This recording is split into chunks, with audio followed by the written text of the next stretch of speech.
Ay, sí. ¿Me vas a pagar regalías? Querido ¿O diario, hoy es 25 de agosto de 2024 y adivinen qué pasó. Bueno, estoy feliz aquí en mi camita, pero hay un detalle. Este señor que está aquí, que se hace pasar por mi pareja, el ficticio, ahí lo ven.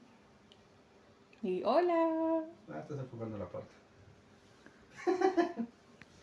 Bueno, la belleza me había dicho que no roncaba. No ¿Sí? ronca, o yo no ronco. Él no ronca, no. De los creadores, llámenme. Pues llámenme para los roncones porque este es otro más. Desde que llegué a Polonia he tenido que lidiar con gente que ronca. Gracias a Dios, traje los tapones para los oídos y traje mis audífonos y por eso pude colocar la música.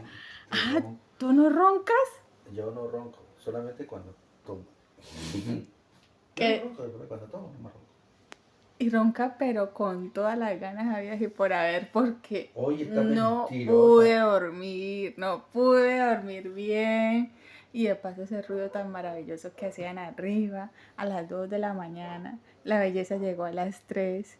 Entonces dirá, Todavía me estás calculando la hora. no, porque no pude dormir, no pude dormir. Bueno, y ya cambiando para que no se sienta mal, si la habitación está de maravilla, está el cajoncito de separación, esa es la de él, esta es la mía. Por si tengo novio o algo, esto es ficticio. Cosa que no creo. Como que no crees, como que no crees. No se ve mi cara. Claro que sí. Bueno, y ahorita vamos para el Viedronca, porque está abierto hoy. Mi cama está mejor organizada que la suya. Aquí echándome en cara que la cama de él está más organizada que la mía. ¿De verdad? Claro, porque yo tengo que lavar la colchoneta. Pero puedes usar la mía. Bueno, voy a utilizar la colchoneta de él porque la mía está repuerca y la lavadora está ocupada. Más adelante les comentaré qué voy a hacer en el día de hoy.